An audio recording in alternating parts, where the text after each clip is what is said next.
Hello friend, welcome back to new video. आइए जानते हैं उत्तर प्रदेश समेत देश और दुनिया की सिलेक्टेड काम की 25 महत्वपूर्ण बड़ी खबरें। यूपी पेंशन को लेकर बड़ा अपडेट, दिव्यांग पेंशन, वृद्धा पेंशन को लेकर नई जानकारी है। कब पेंशन आएगी? इस अक्टूबर महीने में। आइए फटाफट से आपको बता देते हैं। वही भारत में मंकी पॉक्स का घातक वेरिएंट मिला है। दोस्तों, इसके साथ ही सीएम योगी ने 2 ऐलान किए हैं और साथ ही उत्तर प्रदेश में बारिश का अलर्ट है। वहीं चांदी जो है लगभग 1200 रुपए तक महंगी हुई है। आइए फटाफट से सारी जानकारी आपको बता देते हैं, क्योंकि और कई सारे अपडेट है, नई जानकारी है। तो चलिए शुरू करते हैं। दोस्तों, बात कर ले सबसे पहले यूपी पेंशन योजना की। तो पेंशन का पैसा कब मिलेगा, इसे जान लीजिए। दोस्तों, अभी इससे पहले 19 सितंबर को बड़ा अपडेट आया था, जिसमें दिव्यांग पेंशन खाता धारकों को तभी पेंशन मिलेगी जब उनका आधार अकाउंट से लिंक होगा, एनपीसीआई से जुड़ा होगा, तभी पीएफएमएस में जुड़ेगा पैसा और आपको खाते में पैसा मिलेगा। यानी आधार बेस्ड पैसा मिलने वाला है। ऐसा नहीं कि बस आपने अकाउंट उसमें एक्टिव करा दिया है और आपके खाते में पैसा आ जाएगा। दिव्यांग पेंशन हुआ या वृद्धा पेंशन हुआ, अब आपको आधार बेस्ड पर ही मिलेगा। डीबीटी के माध्यम से खाते में पैसा तब पहुंचेगा जब आपका आधार लिंक होगा, एनपीसीआई उसमें एक्टिव दिखाएगा। आपको बता दें, अक्टूबर के दूसरे सप्ताह से खाते में पैसा मिलेगा। वहीं पर बहुत सारे दिव्यांग पेंशन धारक ऐसे हैं जिनका एनपीसीआई एक्टिव नहीं है, पीएफएमएस में पैसा एक्टिव नहीं दिखाएगा, क्योंकि उन्होंने अपना आधार लिंक नहीं कराया। आधार बेस्ड पैसा उन्हें नहीं मिल पाएगा। वही भारत में मंकी पॉक्स वायरस के घातक वेरिएंट क्लेव 1B की पुष्टि हो चुकी है। WHO घोषित कर चुका है इसको लेकर इमरजेंसी। अधिकारियों ने बताया कि यह वही स्ट्रेन है जिसके कारण पिछले महीने विश्व स्वास्थ्य संगठन WHO ने मंकी पॉक्स को पब्लिक हेल्थ इमरजेंसी घोषित किया था। एमपॉक्स क्लेड 1B स्ट्रेन का यह मामला केरल के एक व्यक्ति में पाया गया है। उसी के बाद से राज्यों में अलर्ट बढ़ गया है। तो दोस्तों, 24, 25 और 26 सितंबर को यूपी समेत एमपी, महाराष्ट्र, गोवा तक भीषण बारिश का अलर्ट है। अपने शहर के मौसम का हाल जान लीजिए। तमाम अन्य राज्यों की भी जानकारी आपको दे देते हैं, क्योंकि देश के कई हिस्सों में इन दिनों भारी बारिश के चलते बाढ़ का कहर जारी है। इन सब के बीच मौसम विभाग ने अगले 3 दिनों के लिए देश के कई हिस्सों में भारी से भारी बारिश का अलर्ट जारी किया है। इसमें यूपी, बिहार, राजस्थान, एमपी, कर्नाटक, गोवा, महाराष्ट्र, केरल, असम, मेघालय भारी बारिश के अलर्ट जारी हुए हैं। मौसम विभाग के मुताबिक दक्षिण पश्चिम मानसून की वापसी हो गई है। 24 घंटे में राजस्थान, पंजाब, हरियाणा, गुजरात और उत्तर प्रदेश में भीषण बारिश होगी। यानी कि तापमान में तेज गिरावट भी होगी, ठंड भी बढ़ेगी। आपको बताते चले कि 25 सितंबर से 27 सितंबर तक उत्तर प्रदेश के कई जिलों में हल्की से तेज बारिश का अलर्ट जारी हुआ है। वही मोदी 32 दिन में दूसरी बार जेलेंस्की से मिले। कहा, जंग रोकने पर दूसरे नेताओं से बात करता रहता हूं, जल्द सीज फायर का रास्ता निकाले। जी हां दोस्तों, प्रधानमंत्री नरेंद्र मोदी अमेरिका दौरे पर तीसरे दिन यूक्रेन के राष्ट्रपति जेलेंस्की से मुलाकात की है। 32 दिन के भीतर ये दोनों नेताओं की दूसरी मुलाकात रही है। 23 अगस्त को भी यूक्रेन दौरे पर जेलेंस्की से मिले थे।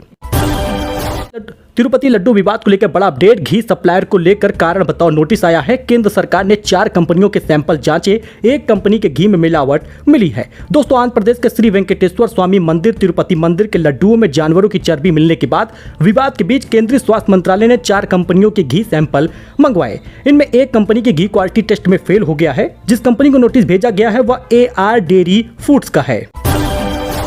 सोने की कीमत ऑल टाइम हाई पर पहुंच गई है। 374 रुपए बढ़कर 74,467 रुपए पहुंच गया 10 ग्राम। चांदी 1,161 रुपए प्रति किलोग्राम सस्ती हुई है।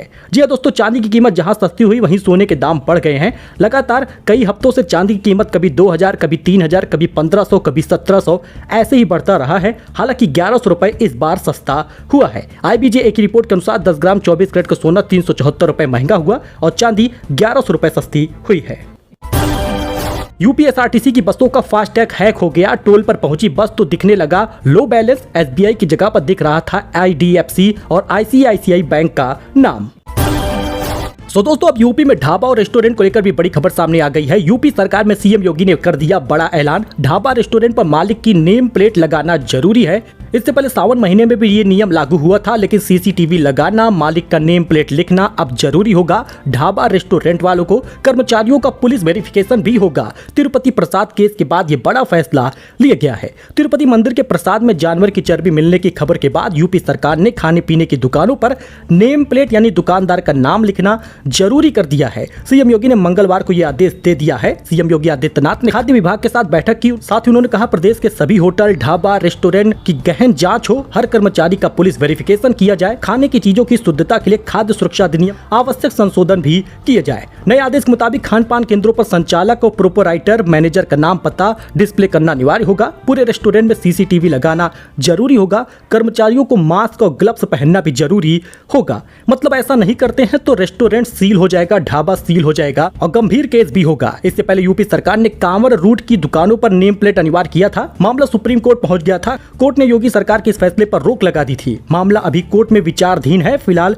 एक बार फिर से यूपी सरकार के सीएम योगी ने होटल, ढाबा, रेस्टोरेंट में सीसीटीवी की व्यवस्था करना, साथ ही नेम प्लेट लगाने की बात कर दी है। सीएम की बैठक के 4 पॉइंट जो थे वो आपको बता दें तो खाने पीने की चीजों में यूरिन और थूक मिलाना काफी दुखद है, ऐसा उन्होंने कहा। साथ ही उन्होंने कहा दुकानदारों का वेरिफिकेशन किया जाए। कुल मिलाकर खाने की दुकानों पर नेम प्लेट अनिवार्य हुआ है। इस पर आप क्या कहेंगे, कमेंट करके जरूर बताइएगा। वही दोस्तों, लखनऊ में एसबीआई के एटीएम में टेप लगाकर धोखाधड़ी करने का वीडियो सामने आया है। अकाउंट खाली हुआ, रुपए नहीं निकले, कैश प्लेट पर चिपकाया था शीशे जैसा टेप। दोस्तों, लखनऊ में बालागंज इलाके में स्थित एसबीआई के एटीएम में साइबर ठगों ने टेप लगाकर पैसे निकालने की कोशिश की। ग्राहक की सजगता के चलते ठगी होने से बच गया। एसबीआई एटीएम में टेप लगाकर ठगी करने का एक वीडियो सोशल मीडिया पर वायरल हो रहा है। वही ईपीएस 95 पेंशनर 27 सितंबर को यूपी में करेंगे प्रदर्शन। पेंशन बढ़ाने की मांग को लेकर बढ़ता जा रहा है आक्रोश। दोस्तों, ईपीएस 95 पेंशनरों को हितों की अनदेखी के विरोध में पेंशनर का एक समूह 27 सितंबर को देश भर में सभी ईपीएफओ कार्यालयों के सामने धरना प्रदर्शन करेंगे। यह धरना केंद्र सरकार द्वारा सार्वजनिक उपक्रमों और निजी संस्थानों के वृद्ध पेंशनरों के प्रति अमानवीय व्यवहार को लेकर किया जा रहा है। कानपुर पहुंची भारत और बांग्लादेश की टीम। विराट और गौतम गंभीर कार से होटल पहुंचे। फैंस ने वेलकम किया। 27 सितंबर से दूसरा टेस्ट शुरू होगा। जी हां, टीम पहुंच चुकी है और ग्रीन पार्क स्टेडियम में 27 सितंबर से 1 अक्टूबर के बीच खेला जाएगा। दोनों टीमों के खिलाड़ी शहर पहुंच चुके हैं। वहीं कार से कप्तान रोहित शर्मा, विराट कोहली, गौतम गंभीर, ऋषभ पंत, केएल राहुल और शुभमन गिल भी पहुंचे होटल से।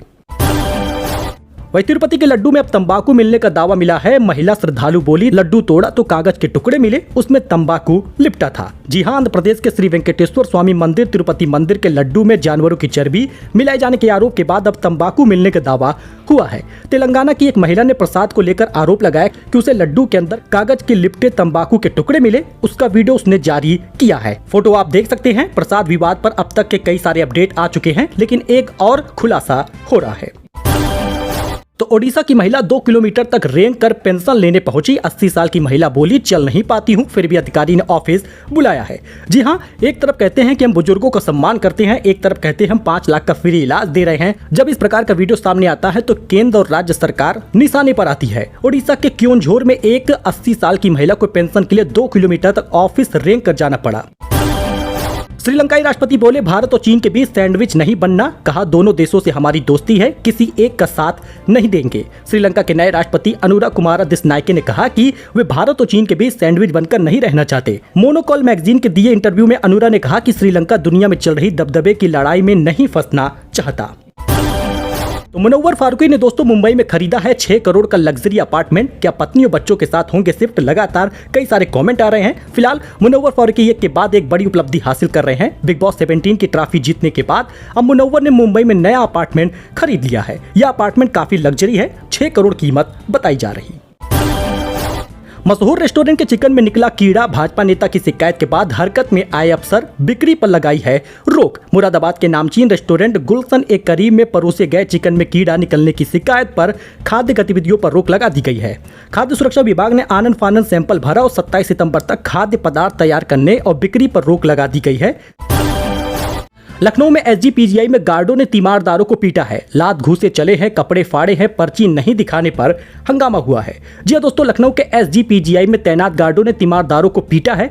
पूरी खबर जान लीजिएगा। सोमवार को गोसाईगंज थाना क्षेत्र के सठवारा गांव में रहने वाले अनिकेत सिंह उम्र 18 साल अपनी नानी गायत्री जिनकी उम्र 70 साल है उनको पीजीआई अस्पताल में न्यू ओपीडी के कार्डियोलॉजिस्ट विभाग में दिखाने पहुंचे थे। डॉक्टरों को दिखाने के बाद बेसमेंट में बने एचआरएफ में दवा लेने के लिए लाइन में लगे थे। अब आप विजुअल देख सकते हैं किस प्रकार से पीटा गया है, किस प्रकार से धक्के दिए गए हैं। दरअसल आपको बता दें, मामा को लाइन में किया था खड़ा और अनिकेत टॉयलेट गया था क्योंकि काफी देर तक लाइन में लगा था। तभी एक गार्ड आया और आशुतोष से पर्ची दिखाने लगा। आशुतोष ने कहा कि पर्ची भांजा अनिकेत के पास है, वह टॉयलेट गया है। इतने में गार्डों ने गाली गलौज शुरू कर दी और मारपीट भी शुरू कर दिया।